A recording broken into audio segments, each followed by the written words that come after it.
Blog number 64. Well, that certainly would be helpful.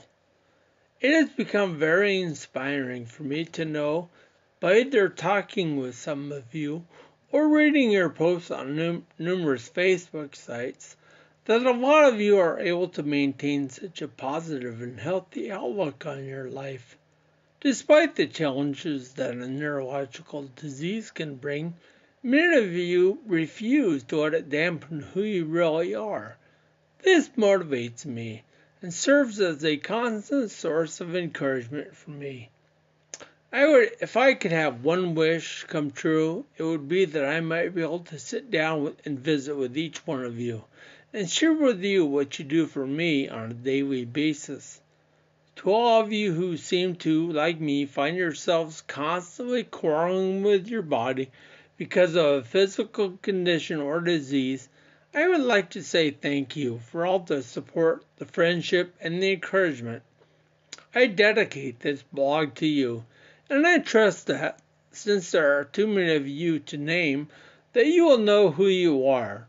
Unfortunately, though, this kind of positive outlook and spirit does not pertain to everyone. Some of the people that I've come in contact with over the years seem to be in a place where they refuse to see anything in a positive light, as if their happiness can only be found within a constant shroud of misery and negativity. My heart truly goes out to people like this, because they are missing out on so much. I have learned in the past, and continue to remind myself in the present, that I have accepted my SCA, and that I have nothing, and that nothing will be changed or gained by my constant refusal to allow myself to be happy despite life's difficulties. Well, with that being said, however, there are a few just tiny things that would make life a little more pleasant.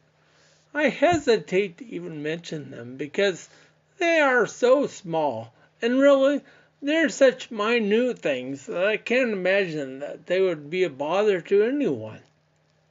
But I will go ahead and mention them, and you will see just how small and trivial they really are.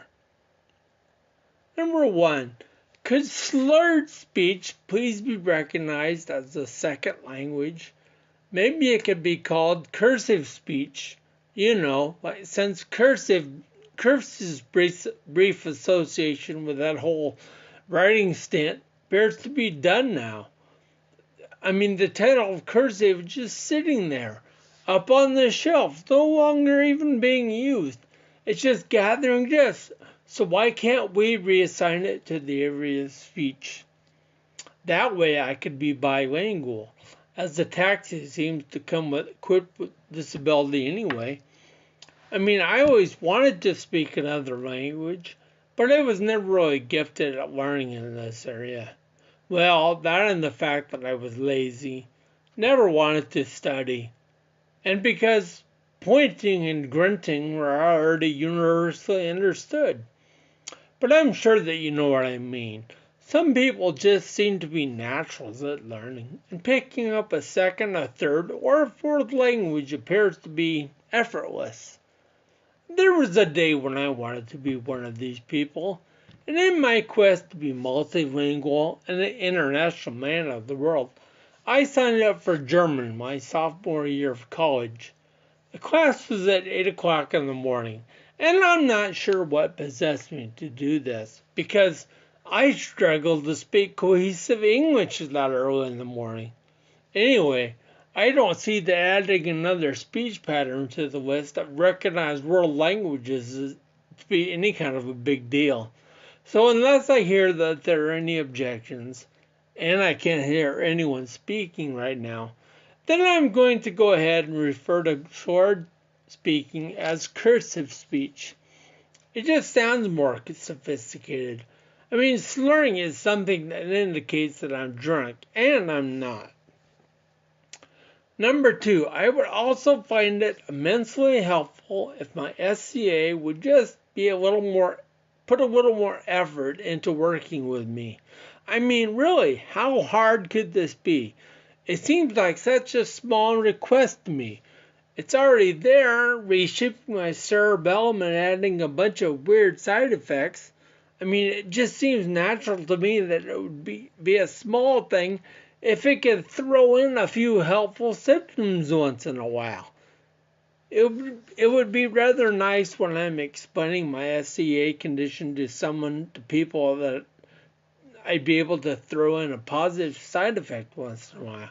I could say something like, along with my poor balance and my motor skills, my disease includes a ravenous appetite that defies all logic, and which also comes coupled with the inability to ever gain weight or any other adverse side effect to food consumption, and this borders on nothing short of euphoric. I think it would be a little bit of a boost to Taxi's reputation as a big bully if it would just simply allow itself to be presented as an a la carte disease. If we could pick and choose from a menu of physical effects that are, say, put in a more positive light. Well, again, back to the weight gain, because that's a big issue for me. Get it? I have struggled all my life, or at least for the last 50 odd years, with gaining a few extra pounds, while at the same time having a very sweet tooth. If I could have seen a menu the ability to eat with some difficulty, but never gain weight, I would have ordered it. Probably even ordered it well done. I don't know, maybe a medium rare. I would like to refer to this system not as a disability menu, but instead as a this-ability menu, because all side effects would come with a positive ability. Well, I guess it's all just on how you look at it, but I am always on the lookout for small things, the seemingly insignificant common items that will help me see my world in a different light, or in a different way.